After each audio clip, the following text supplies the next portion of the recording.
വ്യക്തമായിട്ട് ചോദിച്ചാണ്.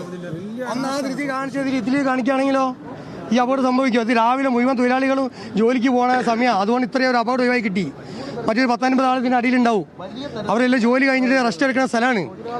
അപ്പോൾ ഇത് വളരെ കുറവായിട്ടാണ് 4-5 ആളെന്ന് പറഞ്ഞാൽ നമ്മൾ ഏറ്റവും വലിയൊരു ഭാഗ്യമാണ് സംഭവിച്ചത്. മറ്റൊരു 10-50 ആളുണ്ടാവും. ഇവിടെ എല്ലാവരും ജോലി കഴിഞ്ഞാൽ റെസ്റ്റ് എടുക്കണമെന്ന്. ഈ ധൃതി അന്ന് നമ്മളെ വർക്കിംഗ് ഷെഡിന് കാണിച്ച ആ ഒരു ആത്മാർത്ഥത ഇതിന് കാണിക്കുകയാണെങ്കിൽ ഇതൊന്നും സംഭവിക്കില്ലായിരുന്നു. നേരത്തെ തൊഴിലാളികൾ പറഞ്ഞതാണോ? ഒരുപാട് അങ്ങനെ സൂചിപ്പിച്ചിട്ടുണ്ട്. ഈ ഇതുമായിട്ട് ബന്ധപ്പെട്ട് അതിൻ്റെ ഫുൾ കോപ്പിൻ്റെ അടുത്തുണ്ട്. ഞാൻ വേണമെങ്കിൽ സാറിന് അയച്ചുതരാം, വാട്സപ്പ് അയച്ചുതരാം. അന്ന് പറഞ്ഞ ഈ കാര്യങ്ങൾ, ഈ ചെറിയ ഒരു മേൽക്കൂര ഷെഡ് നഷ്ടപ്പെട്ടതിന് മേലെ 4 കമ്പി കെട്ടിയതിന് അത് എക്സോബ്ലേഡ് വെച്ചിട്ട് അറക്കാൻ വരെ പോലും വന്നിക്കണേ. ഞങ്ങൾ തടഞ്ഞ് അവിടെ നിർത്തിയിട്ട് സമയം ആവശ്യപ്പെട്ടാണ്. താൽക്കാലം ഞങ്ങൾക്ക് സമയം തരുന്നതായിട്ടാണ് അന്ന് ആ സമയത്തിന് അടിസ്ഥാനത്തിലാണ് എന്ത് ചെയ്ത് നമ്മളതായിക്കട്ടെ. അങ്ങനെ ഒരു ധൃതി കാണിക്കുകയാണെങ്കിലോ ഈ അപകടം സംഭവിക്കും ഇവിടെ.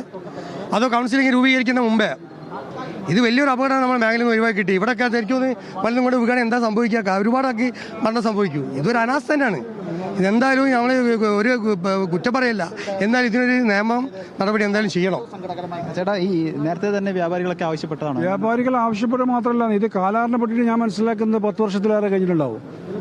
ഇത് കാലാരണപ്പെട്ടിട്ട് ഈ ബിൽഡിംഗ് പൊളിച്ചു മാറ്റി. ഇതിപ്പോൾ ഇതിൽ കച്ചവടം ചെയ്യുന്ന വ്യാപാരികളെ സംബന്ധിച്ചിടത്തോളം അവിടെ ജോലി ചെയ്യുന്ന തൊഴിലാളികൾക്കൊക്കെ ജീവനല്ലേ, 3 ജീവൻ ഇപ്പം നഷ്ടപ്പെട്ടു. ആരാ ഉത്തരം പറയാ? കോർപ്പറേഷൻ അധികൃതരല്ല മറ്റേ ഗവൺമെന്റ് ഉദ്യോഗസ്ഥരെ വന്ന് ഒരു പ്രവർത്തനത്തിന് ഒരു അന്വേഷണം നടത്തിപ്പോയത് ഈ നഷ്ടപ്പെട്ട ആളുകൾക്ക് എന്ത് ചെയ്യും? ഇതിനെന്താ പരിഹാരം? ഇത് ഈ ഒരു ആഭാഗത്ത് ഇങ്ങനെ തുടർന്ന് പോകാനല്ലേ, എല്ലാ മേഖലയും തുറന്നു പോകാനല്ലേ? ഇതിനൊരു പരിഹാരം വേണ്ടേ? ഇതിനൊരു അന്ത്യം വേണ്ടേ? വ്യാപാരികൾക്കാണെങ്കിലും തൊഴിലാളികൾക്കാണെങ്കിലൊക്കെ ഇത് കാലാരണപ്പെട്ട ബിൽഡിംഗ് ആണെന്ന് ഏതൊരാൾക്കും ഒന്ന് നോക്കിയാൽ മനസ്സിലാവും. കാലാരണപ്പെട്ടിട്ട് ഞാൻ മനസ്സിലാക്കുന്നിടത്തോളം ഇത് 10-15 കൊല്ലം കഴിഞ്ഞിട്ടുണ്ടാവും. കാലാരണപ്പെട്ട ബിൽഡിംഗിൽ വീണ്ടും റിനോവേഷനൊക്കെ നടത്തി. റിനോവേഷൻ ഒരു വർക്കും ചെയ്തിട്ടില്ലല്ലോ. കോർപ്പറേഷൻ ഉറപ്പുവരുത്തണ്ടേ? കാലാവധി നഷ്ടപ്പെട്ട് കാലാവധി കഴിഞ്ഞ ബിൽഡിംഗാണ്, അത് വീണ്ടും ജനങ്ങൾക്ക് ഉപയോഗിക്കാൻ പറ്റുന്നതാണോ എന്നുള്ളത് അധികാരികൾ ഉറപ്പുവരുത്തണ്ടേ? ഉറപ്പുവരുത്തിയിട്ട് വേണ്ട ഇതിന്റെ വാടക വാങ്ങാൻ. അതിലൊരു മര്യാദ. ആ മര്യാദകളൊക്കെ കാറ്റിൽ പറത്തിക്കൊണ്ട് ഇപ്പം 3 ജീവനാ പൊരിഞ്ഞത്, 3 തൊഴിലാളികൾ. ആ കുടുംബത്തിന് ആരും മറുപടി പറയും? ആരാണ് അവർക്കൊരു പരിഹാരം നിർദ്ദേശിക്കേണ്ടവ? ഈ കൂട്ടം ആൾ ഒഴിഞ്ഞു പോകില്ലേ?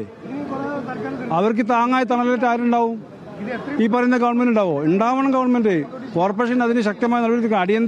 അടിയന്തര ചികിത്സാ സഹായമല്ല, ബാക്കിയുള്ളവർക്ക് ചികിത്സാ സഹായവും മരിച്ചവർക്ക് അടിയന്തര ഫണ്ടും പ്രഖ്യാപിക്കണം. മാത്രം പോരാ, ഇനി ഇത്തരം പ്രവൃത്തികൾ, ഇത്തരം അപകടങ്ങൾ കോഴിക്കോട് ജില്ലയിൽ നിന്നല്ല കേരളത്തിൽ ഒരു ഭാഗത്ത് ഉണ്ടാവാതെ ഗവൺമെന്റ് ഇടപെടണം. ഗവൺമെന്റിന്റെ ഭാഗത്ത് ശക്തമായ ഇടപെടലുണ്ടായാൽ മതിയാവൂ. എല്ലാം നിലയിൽ പ്രതിഷേധിക്കേണ്ടി വരും ജനങ്ങൾക്ക്. വ്യാപാരികളും തൊഴിലാളികളും ഒരുപോലെ പറയുന്നൊരു കാര്യം അതാണ്, ഗുരുതരമായ വീഴ്ച ഈ ഉദ്യോഗസ്ഥരുടെ ഭാഗത്ത്. അതാണ് നമ്മൾ നേരത്തെ പറഞ്ഞത്. ഇതിപ്പോ ഒരു മാസത്തിൽ പുതിയ സ്ഥാപനം തുടങ്ങിയതാണ്. ഇവിടെ ഇത്തരത്തിലുള്ള കോർപ്പറേഷൻ ലൈസൻസ് കൊടുക്കുമ്പോൾ ശ്രദ്ധിക്കേണ്ട സംഗതിയാണിത്. ഇത്തരത്തിൽ പഴയ കെട്ടിടത്തിലൊക്കെ ഒരു പുതിയ സ്ഥാപനം ഇനോഗ്രേറ്റ് ചെയ്യുമ്പോൾ അത്തരം കോഴിക്കോട് കോർപ്പറേഷൻ അനാസ്ഥ തന്നെയായിട്ടാണ് കാണേണ്ടത്. നിരവധി തവണ വ്യാപാരി വ്യവസായ ഏകോപന സമിതിയും വെല്ലിയങ്ങാടി തൊഴിലാളി യൂണിയൻ കോർഡിനേഷൻ കമ്മിറ്റി നിരവധി തവണ നിവേദനം കൊടുത്തിട്ടുണ്ട് കോഴിക്കോട് കോർപ്പറേഷനിലേക്ക്. എന്നിട്ട് പോലും ചർച്ചയ്ക്ക് തയ്യാറാവാതെ ഇത്തരത്തിലുള്ള പഴയ കെട്ടിടങ്ങൾ വെച്ചിട്ട് പൊളിക്കണമെന്ന് പറഞ്ഞ ബിൽഡിംഗിൽ നിന്ന് ഇപ്പോഴും കോർപ്പറേഷൻ പണം വാങ്ങിക്കുന്നില്ലേ വാടക? ആ പണം കോർപ്പറേഷൻ വാങ്ങുന്നുണ്ട്, നിരന്തരം വാങ്ങിക്കൊണ്ട് നിൽക്കുന്നുണ്ട്. അതിന്റെ കറക്റ്റ് ഇത് പഴയ പാസ്പോർട്ട് ഓഫീസ് എന്നാണ് ഈ കെട്ടിടം അറിയപ്പെടുന്നത്.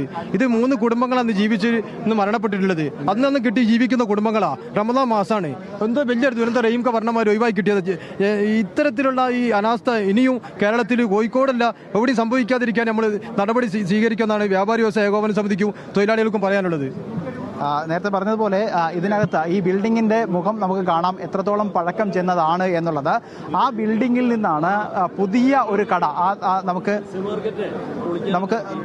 ദൃശ്യങ്ങളിൽ കാണാം. ആ പുതിയ കട 1 മാസം മുൻപ് റിനോവേറ്റ് ചെയ്ത് പുതുതായി ആരംഭിച്ച പുതിയ ഒരു കട നമുക്ക് ദൃശ്യങ്ങളിൽ കാണാം. അത്തരത്തിൽ ഒരു തരത്തിലും, അതായത് ലൈസൻസ് നൽകരുത്, പഴയ കെട്ടിടമാണ്, അവിടെ കടകൾ പ്രവർത്തിക്കാൻ പാടില്ല എന്ന് കോർപ്പറേഷൻ തന്നെ തീരുമാനിക്കുകയും കാലപ്പഴക്കത്താൽ ഒഴിവാക്കുകയും ചെയ്ത ആ കെട്ടിടത്തിൽ ആണ് വീണ്ടും പുതിയ കട തുറക്കുകയും തുറന്ന കടയിൽ നിന്നും ഇപ്പോഴും വാടക വാങ്ങുകയും ഒക്കെ ചെയ്യുന്ന ഒരു സാഹചര്യം ഉള്ളത്. നിലവിൽ